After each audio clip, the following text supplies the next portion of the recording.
Greetings, nerds. This is SNN Nerd. I'm your host, Sarah Belmont, and with me, as always, is our Mr. Producer, Will Polk. How are you doing today, Will? I'm doing very well, Sarah, but I think I saw the devil running to the store to get an air conditioner. The devil? Yeah. Oh, what? Is it some kind of southern analogy or something? What do you mean? Yeah, it's just like summer is here in North Carolina. It's central North Carolina. It's a very warm day today, very hot day actually. So yeah. I don't think the heat brings out the best in you, Will. It Because doesn't. earlier this week you sent me one of the best DM messages I think you ever have sent me.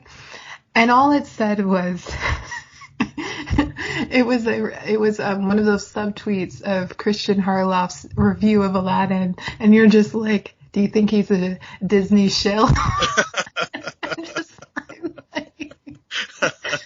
I'm like, wow, where is all this shade coming from?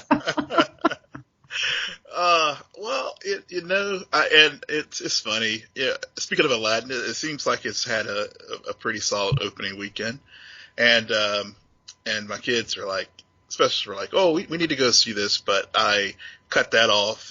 There was one of the local theaters had retro weekend for Star Wars Day, and they're showing all the original trilogy and also the prequels, and so I was like, hey y'all, let's go see Star Wars tonight on the big screen. You haven't seen it on the big screen, A New Hope, so that was my way of getting out of Aladdin, but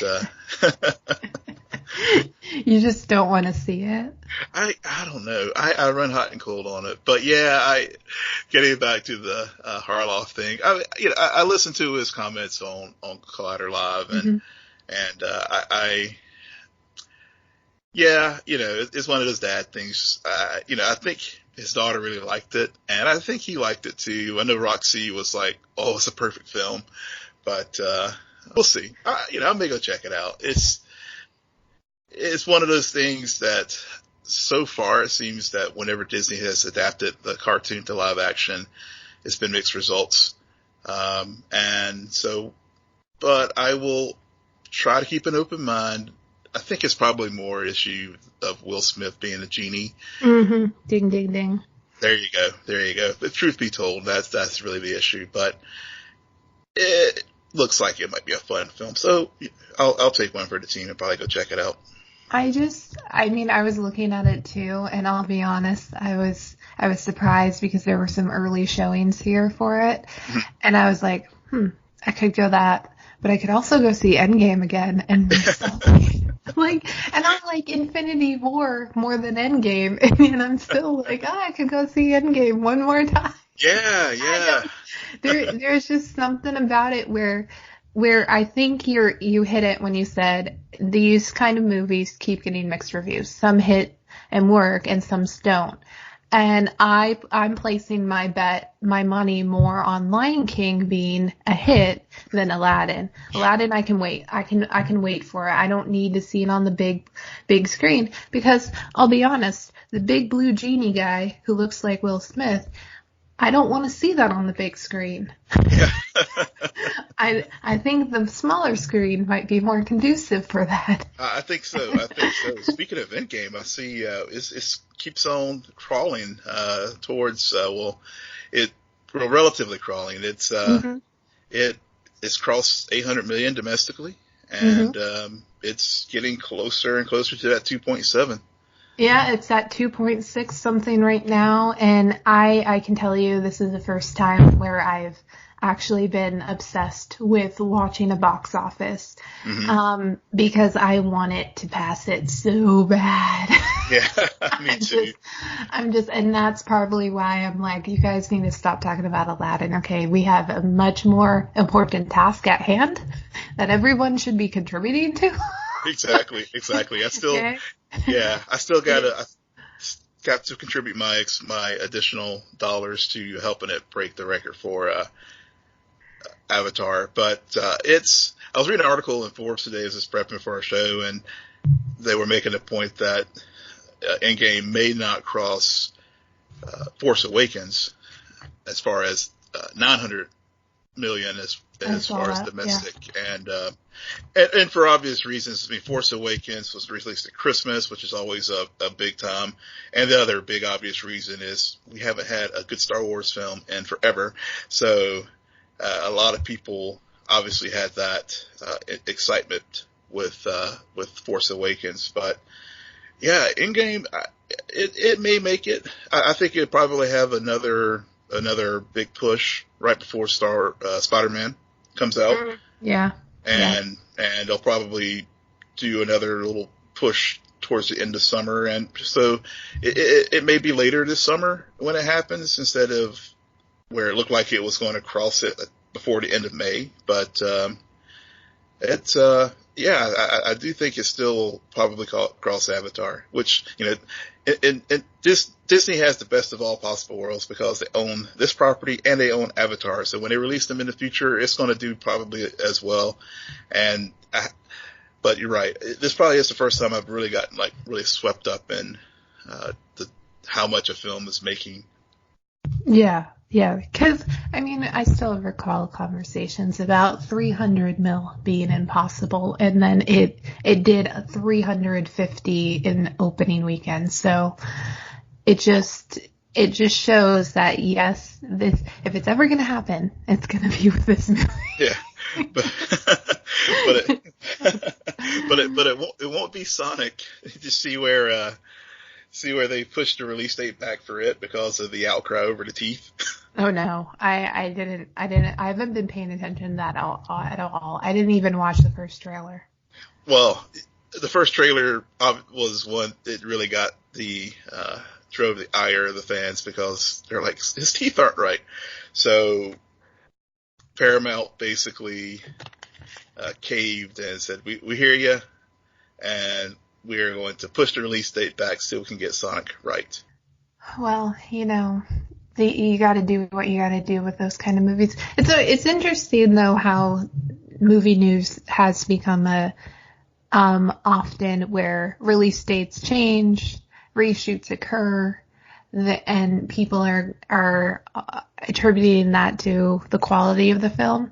Mm-hmm. So I don't know where we're going with this. You brought up Sonic, so you got to get us out of Sonic because I got nothing. I am so not interested in that. Yeah, well, maybe you can like, whenever it comes out, you can be a verified user on Rotten Tomatoes with their updating their rating system. Yeah, I'm not even verified on Twitter. I doubt they'll ever verify me on. So check this out. So I guess because of all the shade and bogus reviews that people were giving, especially with Captain Marvel and other films, Rotten Tomatoes decided to come up with a system so that before you can give your review, you have to basically use the email address that you bought your ticket online, and then you can then give a verified review. So basically, you're trying to stamp down all the hate reviews that Panties Bunch fanboys are getting their wad over certain films. So yeah, so that's what their way of doing it. They'll still have their old system where people can still see the unverified reviews, but this is just a way to try to tap out the negative fanboys. I don't know really what to make of that because I understand why, but I also, for me personally, I don't like movie reviews in that sense. I'm on the side where I think movies, because of what they are, you get the best conversations when people who have seen the same thing discuss it, and you get the insights and the takeaways, and that's really the value. The whole well, this reviewer said it was a good movie, so I'm going to go see it. I don't really follow that because personally, I'm spoiler cautious. Mm-hmm. Yeah, and so yeah. Even if somebody says, oh, it's a good movie, go see it, I'm like, spoiler alert. Yep. I don't know why. I know you were afraid to watch Collider this week because you were afraid when they were talking about the Vanity Fair article on Star Wars. I know, so I get you. And it broke my heart because Christian thinks that Poe and Rey are going to end up together, and I'm like, that's not the fan fiction I'm reading. It's just, stop putting it out there. But it's just because it also sets you. I think it's more that I'm more sensitive with my expectations about something. So if, like, when you and Pete were going on about Aquaman, I was prepared for a movie that would be completely different than what I saw in the trailer. And when I watched it, I'm like, guys, this is a trailer. I had no interest in it. So of course, like, suddenly my expectations, like, I'm a bit disappointed. Right. And I think you even do that when you're a movie reviewer, and so I don't like the non-spoiler reviews. I don't like them. I don't think it discredits a movie, because in the end, did you go see that movie even though they may have put something like negative? Probably you did, and you're just mad because it doesn't have 100% on Rotten Tomatoes. Like, what? Who cares? Like Black Panther didn't. Did you see how many Academy Awards it won? Exactly. Yeah. Like nobody, in the end, it shouldn't matter. And you know what? For the producers who kind of look to that as like a gauge, well, if it's a shitty movie, it doesn't matter if people go to it or if they don't go to it, because all of the buzz is going to be negative because it's a bad movie. Yeah. So, it will take care of itself. Yeah. So, I mean, it makes sense. However, I just know from my viewing preferences, I've never gauged it by like what it says on Rotten Tomatoes. Yeah. I hear you, and it's interesting how Rotten Tomatoes sort of became like the barometer for films and TV shows to begin with. It just and maybe it's just because of the age of the internet and that kind of thing. But it's all of a sudden, all of this Tomatoes was like the almost like end all be all for audience and critical response to things, and you know. And so it's, I guess they're a victim of their own success, because now they're having to do these fixes to try not to create stories about how good or bad a film is, or ancillary things about them. Yeah, and I mean, to that point, I also think if you want to know what to watch, Twitter is a better barometer. Like, and last week we had a big discussion on Twitter and all of the trolls and the hatred that's spewed from that. But on the flip side, on your timeline, you are following people who generally have the same perspective, worldview that you do. Mm-hmm. So if they say they're watching something and that you haven't watched before, most likely it's probably something you want to check out, because you'll 9 times out of 10, that'll become your new obsession. Yep. I mean, that's how I find new shows to watch and everything. I binge watched Barry this weekend. Barry, by the way, is brilliant. Everybody should watch it. Really easy binge. Season 2, just make it through season 1, because season 2, it's perfect. Noted. Yeah. So, now let's get into our shows and why we really are here. Yeah. we haven't done a news thing in a while, so it's just good to catch up on some of that stuff. Yeah, absolutely. No, I always like it when we talk about that kind of stuff, and hopefully in the near future we'll have time to do a full show about upcoming movie and TV shows of the second half. Yes, I know we're already almost at that midway point through the year. But it's coming, and for now, though, we have some things to tie up, including Doom Patrol, which aired its series finale this past week. It's over. 15 episodes and done. 15 and done. There might be a season 2, though, so hopefully there is a season 2, but if DC decides not to renew it, what a hell of a season this was. If DC decides not to renew Doom Patrol and it renewed Teen Titans, I may just be done with DC. Yeah. Because that is some BS. That would be some BS. Yes. This series is far superior than whatever that was. Yeah, way superior. I mean, I was just, when I was prepping, I was just thinking about how this bottom line up front, how organic and how natural they built a family and a team in this series, and that's really what stood out for me with Doom Patrol is versus Titans. It was at the end of the day how they set this up and how they with this finale. It's interesting how they used the series finale to show how Niles basically predestined the outcomes for all the members of the team to his benefit, of course, but in a way that all the things we've watched in the previous 14 episodes stayed true to itself and stayed true to how you can do a superhero show in a good way and build a universe with some very not so well known characters. Yeah,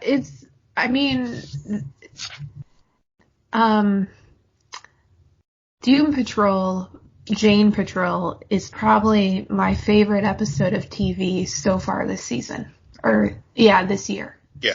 Because I think it's perfection, and it's still, when I think of the series, I immediately go to certain images from that episode because it just struck me so hard. And we've been watching a lot of good TV lately. I mean, besides the Arrowverse. Yeah. Some shade. So it tells me something. I will say though, in the series finale, we did not need to see a rat and a cockroach make out. I'm sorry, I did not sign up for rat and cockroach action. That was just... Yeah, I thought of you whenever I was watching the finale, because I was just like, I wonder what Sarah's making out of Admiral Whiskers and Ezekiel the cockroach right at this moment. I'm thinking too far. I'm like, no, like, oh God, they went there. They did that. There's somebody in that writer's room who came up with that scene as well as the butt scene. And like, there's, and it's funny because as odd as it is, I think like the scene with the butts being released in the farm and a few other scenes, that's why even though it was disturbing, I'm like, this makes sense in terms of the universe they've set up. It totally, and they set it up way back in episodes 1 and 2 with the farting donkey.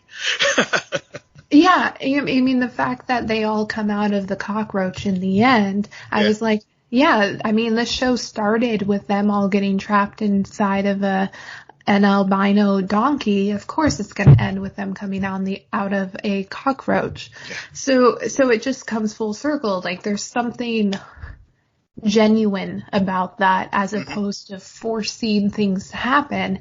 And I mean, to go back to your point about them building a family much more so than Titans did, I think it's because none of these characters tried to play like the main hero.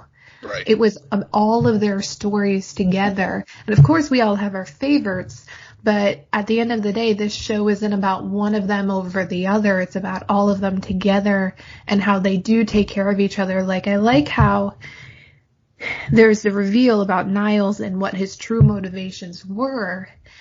And yet, even though they all went their separate ways, you still have Larry and Rita together because those two, there is something about each other that they need. They're the only ones they can really be honest with. Yeah. They understand the flaws. They understand why each other hides so much from the world. And so they get each other. So they're still living their life together. And that scene where Jane is all strung out in her vehicle and Cliff comes and drops off food, I'm like, classic. Classic, yeah. To quote you, he's such a dad. he's so funny because he even does the whole, I'm going to place it right here and then I'm going to back away slowly. Yep. No sudden movement. Yep. And I like how he didn't want to do this final mission. Right. And yet the moment Jane says, yes, let's do this, he switches. He switches, yeah. He does switch. And I think that's what I really loved about Cliff and Jane's dynamic all season. It was there was that father-daughter.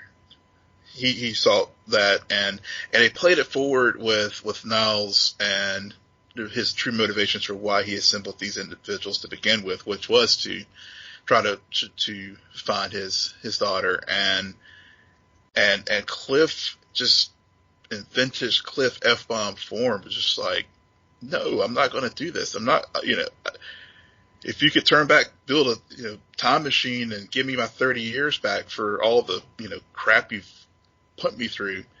But then, as you said, with Jane, just like, really, it's the evolution of her character and where she was, and especially as you mentioned, Jane Patrol and the things that she learned about herself that came out of that episode, and making some, I guess, through the opiate addiction that she had, and whenever they all went their separate ways, making some kind of peace with the underground, and coming forward with, look, I was a wreck before this man, and even though I still don't trust him, I do owe something to him, not because I am doing it because I like him, but because he's made me, because of this journey, I'm now a better person than I was before we started. Yeah, I like that line when she's in the underground and everybody's in their daze, and one of the personalities says to her, "This isn't healing." And I think that's what Niles, he broke everybody, but he also allowed everyone to heal and allow everyone to get put back together again. And I think that was just perfect and exactly and dealt with what the issue was. I mean, I really liked Rita in this final episode because for her, she spent so much of the season in shame, blocking out the outside world, not able to look at herself in the mirror. And then when she can walk away from it all, she realizes how much it's given her. And so, yes, Niles may have put her into this situation and taken everything away, but he also created this world where she could be the hero and could gain back some of that integrity that she lost all those years ago. Yeah, definitely. Yeah, and Larry is another character that had that same journey as everyone else did. But the other thing that really stood out to me was the scene between Niles and Silas Stone when they were having the surgery to help build Cyborg, and how Niles was trying to say, look, you had two fathers there basically dealing with a tragic situation, and Niles trying to say, Silas, you're just like me, and Silas is throwing it back to him like, no, I'm not like you, and I'm not. What I'm doing here for Vic to put him whole is because I love him and I want the best for him. You're doing it for some selfish purpose, but at the same time though, Silas was also doing this for very selfish reasons. So it was a interesting, especially since we've seen how Silas has treated Vic, very protective and trying to always shelter him and control him. It was a very interesting dynamic to see Silas and Niles talk about that, because where Niles definitely was a jerk and had his issues, Silas also has issues as well, and not allowing Vic to be free and always just try to micromanage him. And so it was a good moment, and I came out of that scene having sympathy for both men, because they're both flawed in their approaches and their motivations for doing things, Silas in Vic's case, and Niles and building the Doom Patrol. Well, I think what this show does very well is puts all of the flaws in each one of these characters under a microscope and being a hero doesn't mean you're perfect. Mm-hmm. Or being a good person, or being able to save the world, or save each other, protect one another. Like, you're somewhat always going to be selfishly motivated. Yeah, yeah. With a lot of your actions, because often, I mean, look at Superman and Lois Lane. Mm-hmm. Like, at the end of the day, Clark really just wants to save Lois. She just happens to always find herself put in that place where it's either where they're on the brink of destroying the world, and if you save Lois Lane, then you save the day. Yeah. But there is some selfish motivation there. It's not about the world, it's about one person. Mm-hmm. Mm-hmm. It is. Yeah, I was reading an article about the showrunner Jeremy Carver, and we were talking a lot about character and everything, and thinking back to when you bring up Lois and Clark. One of the things that stands out to me with the show, one of the things that he said that he learned from his time working on Supernatural, is to make sure characters stay true to themselves. Mm-hmm. And that's one of the things that this series did throughout the first season, which was these characters from day one, even through their evolution and working through their various problems, stayed true to who they were, and there was some genuineness to that. So even though, because of what Niles being the cause of all the accidents that befell each one of these individuals, we still, despite all that, flaws and all, they kept them. They learned how to deal with those flaws in their personalities and yet still remain true to who they are. And Larry making peace with negative energy guy, and Rita, being cool with Elastigirl, even though it was very heartbreaking with the way that 13-year-old crushed her. But Larry,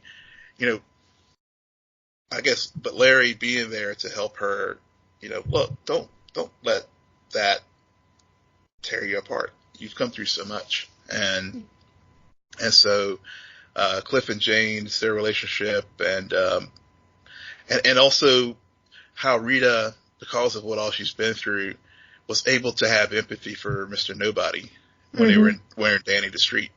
And when Nobody was on the verge of a breakdown, especially given that he was betrayed by a rat and a roach. And, oh my God. Yeah, they brought back Admiral Whiskers, of course, who ends up eating Cliff, which was pretty funny. And then Cliff was like, "I don't deserve this. I don't deserve this. I'm not gonna die in a fucking rat." No, you're just gonna go through a much more scarring experience. So just wait a few scenes. Exactly. Yeah. I think the flaw was Mr. Nobody could have spilled the secret very early on in the season. But first he wanted to capture Niles and make these people feel like they cannot be anything without Niles. And instead they went on this journey where they figured out who they were without Niles.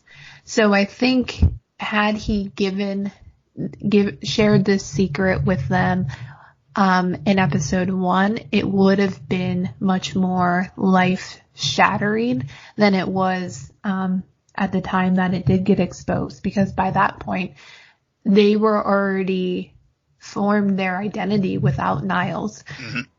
Even though they still need him because he is that piece that connects them all together. And he's just as flawed as they are. It's still, they're much different people than they are now than they were. Yeah, definitely. And Rita being the one who actually was able to provide some comfort and empathy towards Nobody in the cabaret lounge and Danny the Street, got him able to become the narrator again, and to not only help the team defeat Ezekiel and Admiral Whiskers, but which again, every time I see it, I mention Ezekiel and Admiral Whiskers, I feel like I need to go flush out my eyes with that. It just didn't need to happen. It didn't need, like, Rita should have been narrating that crap, not stupid nobody who made it happen. Yeah. Okay, and really this episode is not about Ezekiel, even though it's called Ezekiel Patrol or Admiral Whiskers or Mr. Nobody. It's really about Niles and what he's also doing for his daughter, who turns out to be Dorothy Spinner. Yep. Who is a character who has been a former member of Doom Patrol, and she has the ability to bring imaginary beings to life.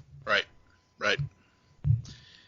Which is, if we do get a second season, at least in the comic books, she used that power with the Candlemaker, who was a villain, which causes all kinds of havoc in the comics, even to the point where Niles even gets killed by the Candlemaker. Mm-hmm. Yeah. So it's interesting how they set us up for a second season, but if the show doesn't get renewed, it does feel like they concluded the story they wanted to tell in the first season. Yeah. In a very strong way. I mean, this series, whenever I've been able to, when people are like, "Oh, what's a good show?" Especially some of our Arrowverse fans to watch now that the summer's here and hiatus is here, I'm like, go watch Doom Patrol.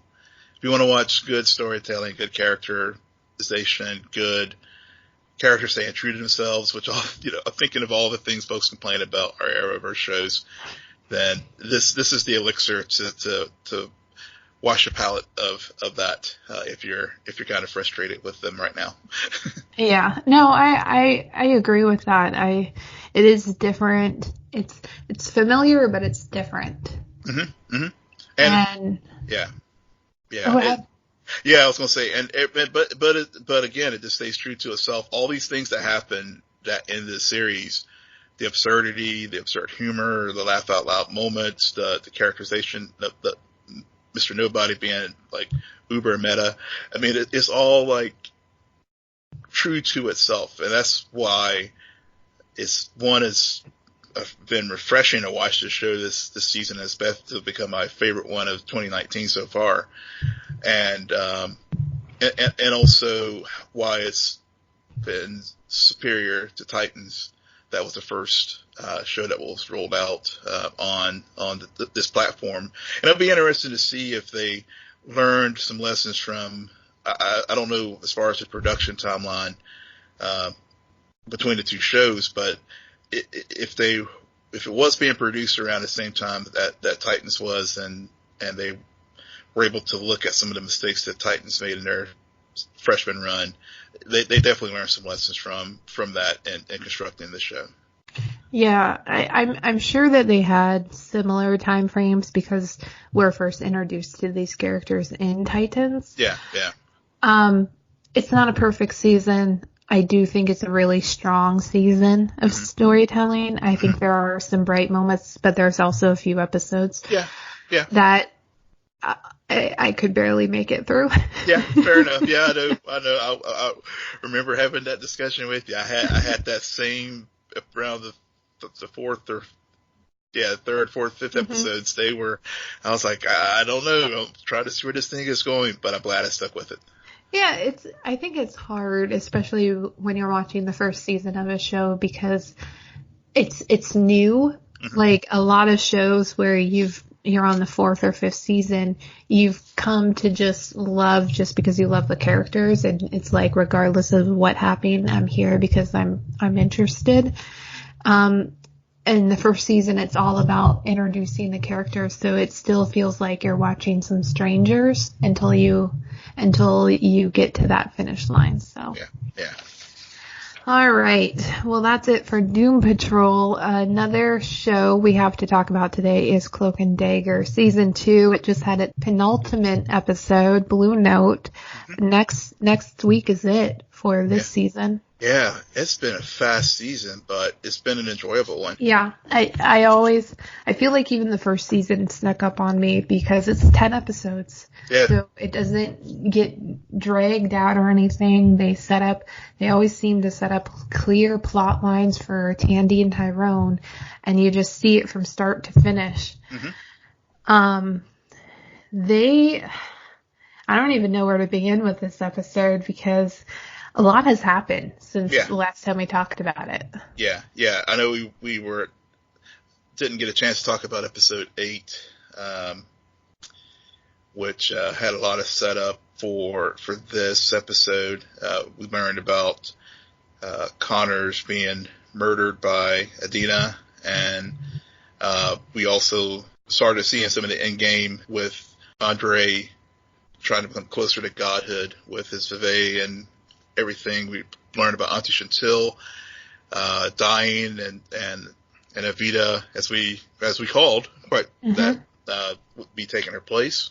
And Evita marrying Papa Sunday. Yeah, and the video game. Yeah, so there was a lot in that episode leading into this one. You got that deeper realization, I think, between Ty and Tandy. They really realized that they do need each other and all things when it comes to working together as crime fighters and saving New Orleans. So those are some of the things that stood out to me from episode 8. But this episode really, it was a backstory for Andre. And we start 96 months ago, when we're first introduced to Andre, and he's in the club and he's talking about with his bandmates about hitting that blue note on his trumpet. And that's when the migraines, he has his first one on stage, debilitating, knocks him out, right there in the middle of the performance, and leads to, I guess, his down the road of despair. Earlier this season, I think they did a similar episode, but it was about mayhem, and it was a lot of jumping back and forth, much like this episode, where some scenes were in the past, some scenes were in the present, some scenes took place in the pocket dimension, where Tandy and Tyrone were learning everything about Andre, and more importantly about Leah. I mean, this episode was just as much about Leah as it was Andre, because we learned that following his accident, Leah was the nurse.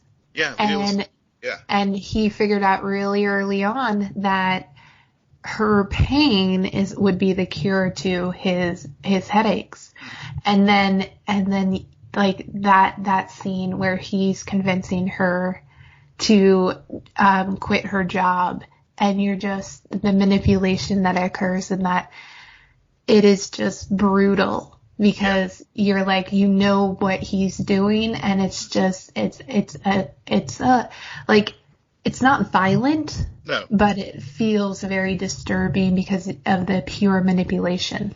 Yeah, he was the master at manipulating her and gaslighting her, and really, you're right, it was a story about the two of them because she was his first victim, and it really gets into it.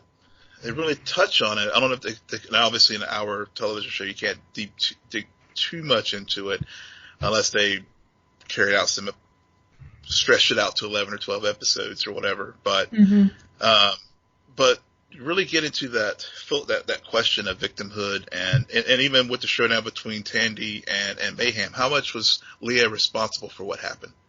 Right, because much of this episode, you have Tandy wanting to kill Leah because Leah is in her sights, in her presence. Andre is still off, and her and Tyrone are trying to track him down. But because Leah is front and center, unconscious, fully vulnerable, all Tandy can think about is that hotel and her forcing her to be that vulnerable too, and putting her in that situation. And I don't blame her. Like, honestly, a lot of us would probably have had the same reaction, because when you go through something like that, I mean, for a lot of it, it was from Leah. It wasn't from Andre. Andre was off doing his own thing. It came from Leah. Yeah. So I think you're spot on when you're saying, like, it goes into that idea of victimhood, because Tandy realizes it through watching the manipulation that occurred to Leah firsthand. She understands, like, yes, she may have done these things years later, but it doesn't mean that at one point she wasn't the first victim of Andre herself. Right. Yeah, so even though she was complicit in his crimes, which she clearly is, I mean, there's no denying that, but again, as I said earlier, it does get touched on those issues. And another thing about Andre too, with these migraines, and just thinking about the show in its larger context of how they take on social issues and those kind of things, it would have been interesting to see why he couldn't get treatment for his migraines. I mean, was it a situation where, they're always bringing up social issues, and was it, health care? I mean, could he not access it? I mean, it would have been good to have a deeper understanding beyond just like, oh, I have migraines, so now I'm going to become this despair-seeking individual, to understand a little bit more about his motivations. Yeah, I agree, because I also interpreted that scene as he didn't start having those until he tried to have the blue note. Mm-hmm. Right. And in that moment, because it was so high and powerful, and he was even speaking beforehand, like, this is the note that separates the men from the gods. Mm-hmm. Right. So something that powerful, like, breaking it is like breaking a barrier, and may lead to glory, but it could also lead to pain and suffering. So I felt like it was much more of a metaphor for that. Yeah. True. But you're right. I mean, if the show, I mean, there's pros and cons to a short season. The pro being you can stick to the script and not wander too much. The con is you have less time to delve really deep into motivations. Yeah. But to your point, you do raise a good one that, and answer my question, or statement, it's, we go from that 96 months to, I guess, when he tried to commit suicide, it was around, 92 months? Yeah, I don't know. We started before the explosion. Right. And then the explosion happens when he tries to commit suicide.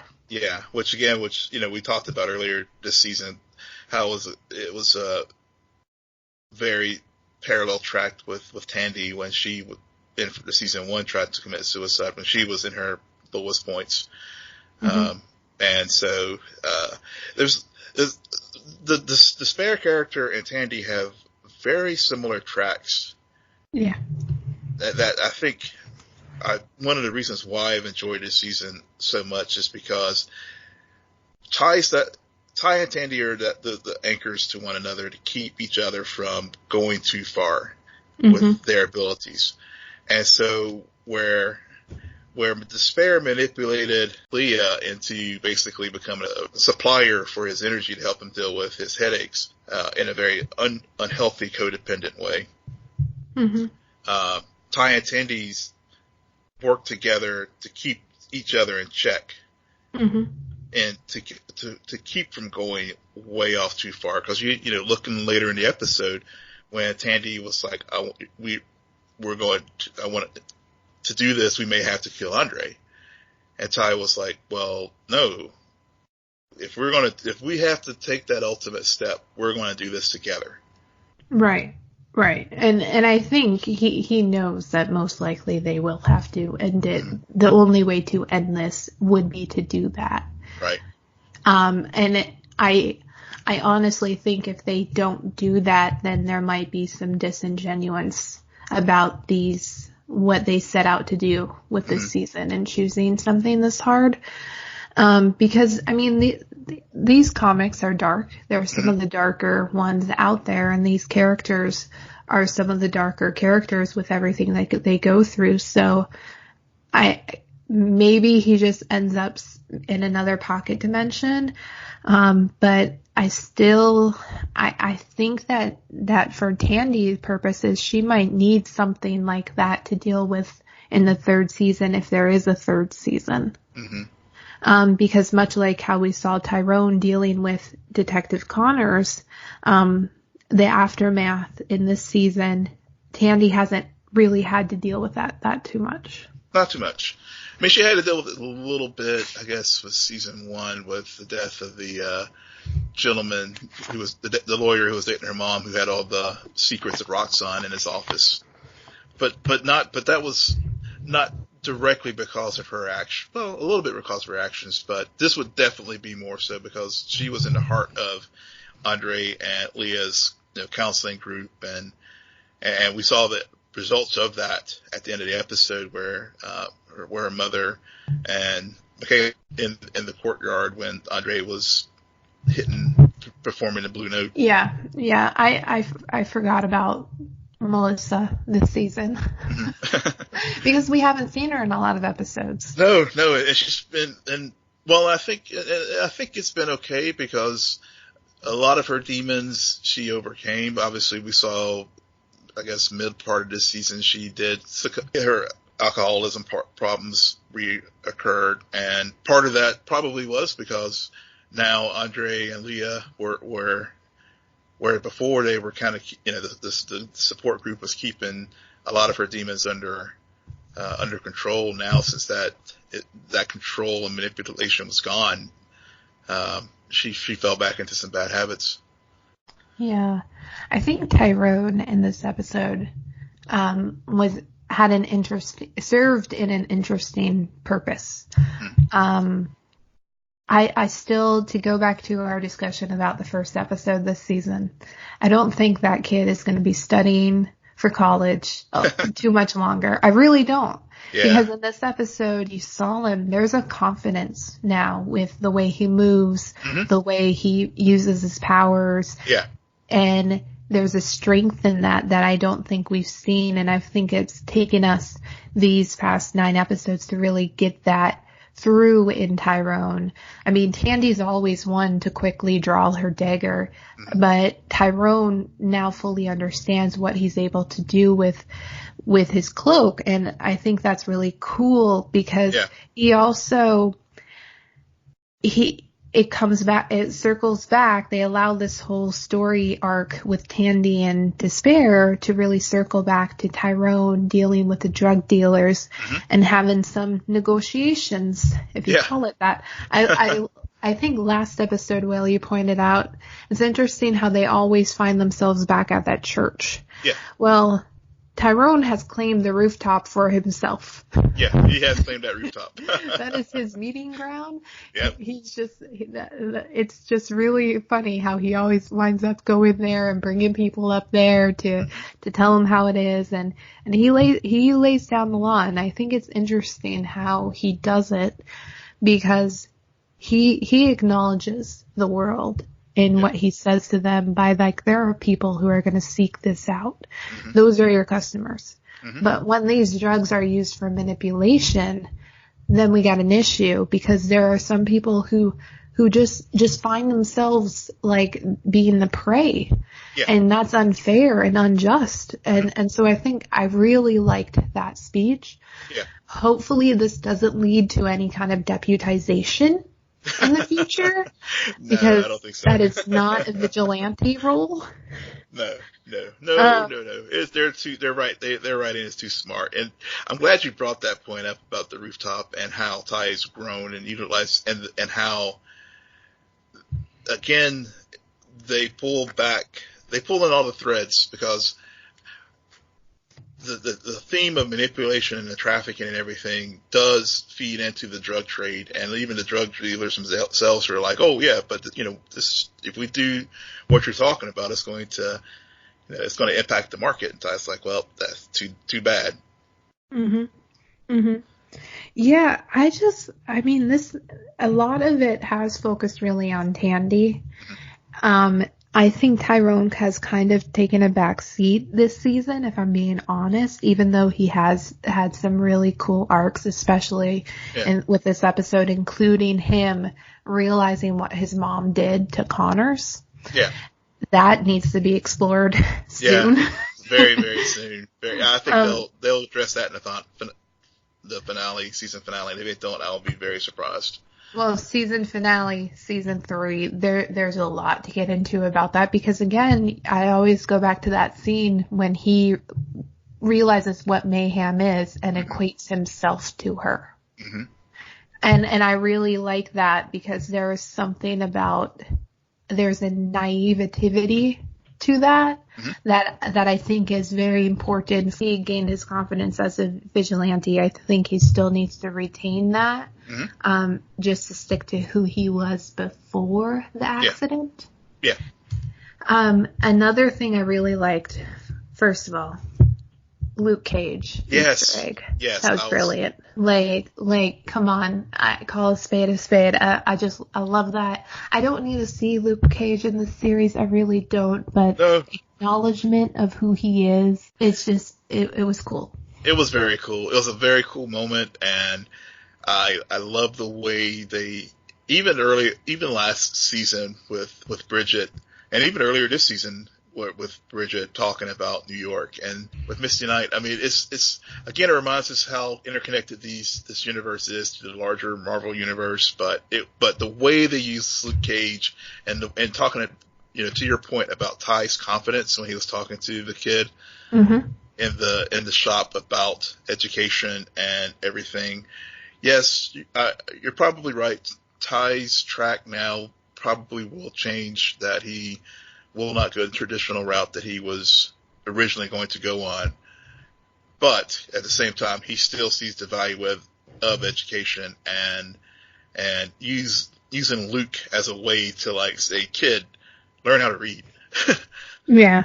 And I just love that scene. I mean, there was just so many elements to that. Not only the major Easter egg drop of Luke and what Luke stands for, but also how Ty uses that to help that kid out. Yeah. But the kid had the best line of the episode. Not Ty. The kid did, because the kid says, some things you can't fix, and just because it's broke doesn't mean it's broke. Right. Like there is some real wisdom in that, and I think it gets to the true nature of the show and what the show's about, and it is really reminiscent of the classic Barry Allen, Jay Garrick scene in a coffee shop talking about time travel. Exactly. Yeah. You can fix these things, but there's still always going to be a crack. So, yep. You can put it all back together again, make it okay, but the scar will remain. Yeah. And I think getting to how that played out in this episode, Ty's resolution with the drug trade in New York and New Orleans was that. Mm-hmm. He realized that he can't solve it all. And it can't go away. But if you stop using these drugs to manipulate people, you won't get any issues from me. Right. Because you can't stop it from happening altogether, but you can stop when it goes beyond that. Right. And I think that's why this show works so well for me, because it really does. It shows the limitations of these quote unquote superheroes, and that they can't solve all the world's problems. And so it's a very grounded thing. And even our Arrowverse shows, when they work well, like you said, with Jay Garrick and Barry's conversation in a coffee shop, those are the things that make these shows really work very well when they drop those truths like that. And they really did, as you said, the kid had the best line of this episode. Mm-hmm. Well, I mean, Tyrone and Barry Allen are really similar. I mean, even throwing Oliver Queen there. Mm-hmm. Yes, they're all the same gender, but they also are very stubborn in their ability to fix things. Yes. Rather than like the proactive solution, it's just about fixing the situation or what your upbringing is or the problem at hand. And I think Tyrone, he wants, I mean, what he was doing in the first episode in terms of getting all the money, there was a confidence, but there was also, he was going about it the wrong way. Like even Bridget called him out on it, and he's like, no, you don't understand. You keep messing with these investigations. And so now he's circled back around and realized he can still help. He just also, he has to go about it in a very different way, due to who he is and what he represents. Yeah. So I have to, so I know you said earlier Ty was taking a back seat this season. I don't think he did. The more we talk about it, I think his story was not as in your face as far as his arc, as far as growing and to understand what we just talked about. Yeah. No, I agree. Maybe backseat was the wrong phrasing for it. I still think that a lot of it is focused on Tandy just because she's that quick access point to Andre and because he was the big bad. True. But it is true that as we discuss it more, Tyrone has had his own journey to walk this season. I mean, I'm surprised we didn't get a scene between him and Evita. She just married herself to Vea. Yeah. Well, but we did have that moment there at the end of the last episode, though, where she did have that very icy look at Ty when because, she had goals of going to med school, and now because of the deal that she made to save Ty and Tandy, she now can't do that. Yeah. It's also interesting how everything always gets connected back to the Roxxon explosion. Yep. And so they keep using that, but they're not using it in a way where I'm like suddenly like, yes, there was an explosion, it happened. Like it's this subtle plot point that they're allowed to use as really a gateway for all of these things to start happening, but it's also not in your face too much. Right. Good point. Very good point. All right. Well, that is it, I think, for us today. Will, why don't you tell our listeners where they can find you? Yes, you can find me at Will M. Polk. That's WILLMPOLK. And you can find me on Twitter at SJ Belmont, SJBELMONT. Please follow our crew on Twitter at SNN Nerd. Friend us on Facebook, follow us on Instagram, but most importantly, rate, subscribe, and comment on iTunes, SoundCloud, YouTube, and Spotify. Good night, Geek Out. You're welcome.